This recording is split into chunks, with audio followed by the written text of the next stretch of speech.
everyone, and welcome to our November Price Know-How Snippets. We're a little bit later than normal this month. Feedstock was late to settle. I'm sure Ian's going to talk about that in a moment. But first, over to you, Mike, to talk to us about some of the fun. Okay, thanks, Catherine. Talking about oil price, back in August, we were about £614 per tonne. That dropped to about £600 a tonne in September.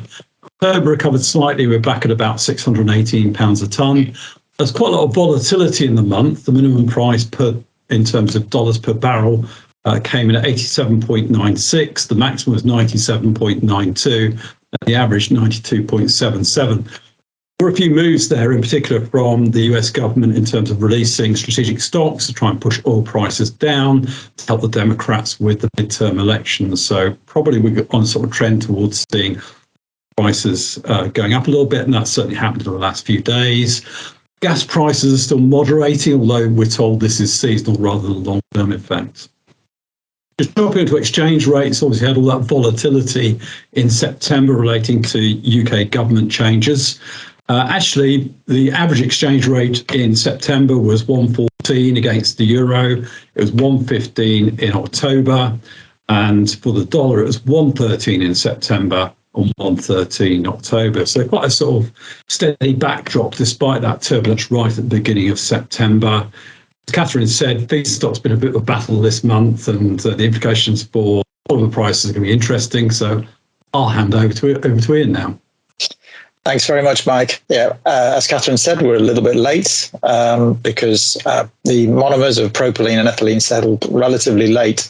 So I think on Wednesday and Friday of last week.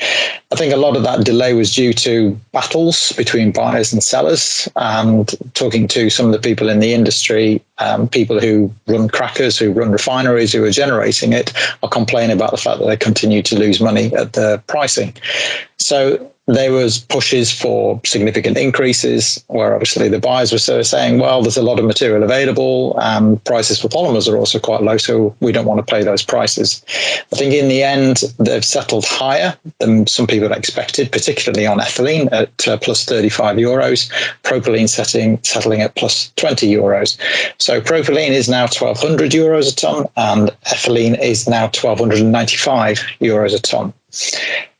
What's happening with polymers as a result of that is that there are some efforts on the part of some of the major producers in Europe to push through those increases. It remains to be seen whether or not they're going to be successful. I think on some grades they might get some increases through. Other materials such as polypropylene do appear to be quite readily available, and at the moment it's looking closer to a rollover for those grades. But please keep talking to us, and we will try and explain to you what's happening with the market. But for now, plan on small increases, and maybe we'll get a rollover and that'll suit. Thanks very much. Very much, Ian. Thanks very much, Mike. As always, more information will be out in our main Price Know-How later in the month. But in the meantime, please speak to your customer service team, or indeed Mike, myself and Ian would be delighted to help you. Thanks very much. Bye-bye. Thank you. Thank you.